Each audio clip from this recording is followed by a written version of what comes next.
Trainee IPS Uday Krishna Reddy ఎపిసోడ్లో ఈ నెల 17వ తారీఖున చాలా ఇంపార్టెంట్ డేట్గా ఉండబోతుంది.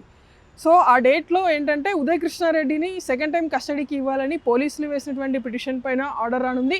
సేమ్ టైం ఉదయ్ కృష్ణారెడ్డికి బెయిల్ మంజూరు చేయాలని ఆయన అడ్వకేట్ వేసినటువంటి పిటిషన్ పైన కూడా ఆర్డర్ రానుంది. సో కోర్టు కస్టడీకి అనుమతిస్తుందా లేదంటే బెయిల్ మంజూరు చేస్తుందా అనే ఉత్కంఠ కొనసాగుతుంది. ఇప్పటివరకు పోలీసులు జరిపినటువంటి ఇన్వెస్టిగేషన్లో చాలా అంశాలు తెర మీదకి వచ్చాయి. సో ఉదయ్ కృష్ణారెడ్డిని పోలీసులు సెకండ్ టైం కస్టడీకి ఎందుకు అడిగారంటే 2 అంశాలు. ఒకటి, ఉదయ్ కృష్ణారెడ్డి మీద కేసు నమోదు అయిన తర్వాత అతడు సూసైడ్ అటెంప్ట్ చేశాడు. అంటే సూసైడ్కి పాల్పడుతున్నా అని చెప్పేసి ఒక సూసైడ్ నోట్ని అతను రాసుకున్నాడు. ఆ సూసైడ్ నోట్లో ఎంటైర్ ఈ కేసుకి సంబంధించి అంటే ఉదయ్ కృష్ణారెడ్డి తోటి మహిళా ట్రైనీ ఐపీఎస్ను వేధించినటువంటి దానికి సంబంధించిన ఆధారాలు అన్నింటినీ కూడా ఆ సెల్ ఫోన్లో ఉన్నాయని చెప్పేసి స్వయంగా ఉదయ్ కృష్ణారెడ్డినే తన సూసైడ్ నోట్లో రాసుకున్నాడు. సో ఐఫోన్లో పొందపరిచాను అని చెప్పేసి ఆ సూసైడ్ నోట్లో ఉంది కాబట్టి దానికోసం పోలీసులు గాలించారు. కానీ ఎక్కడ కూడా ఇప్పటి వరకు జరిపినటువంటి దర్యాప్తులో పోలీసులకి ఈ ఐఫోన్ లభించలేదు.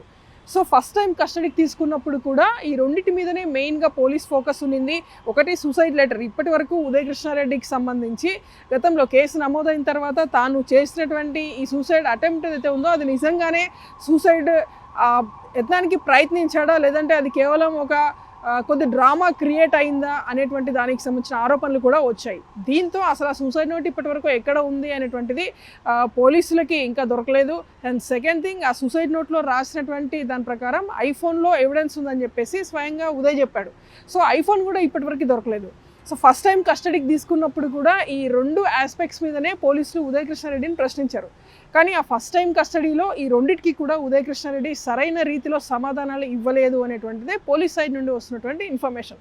సో దీన్ని మెయిన్గా చూపి సెకండ్ టైం కూడా ఉదయ్ కృష్ణారెడ్డిని కస్టడీకి ఇవ్వాలి. సో ఫస్ట్ టైం ఇచ్చినటువంటి 2 days కస్టడీ తమకు సరిపోలేదు అనేటువంటి రీజన్ చూపిస్తూ సెకండ్ టైం కస్టడీకి పోలీసులు అడిగారు. And same time Uday Krishna Reddy తరపు అడ్వకేట్స్ మాత్రం బెయిల్ పిటిషన్ ఫైల్ చేశారు.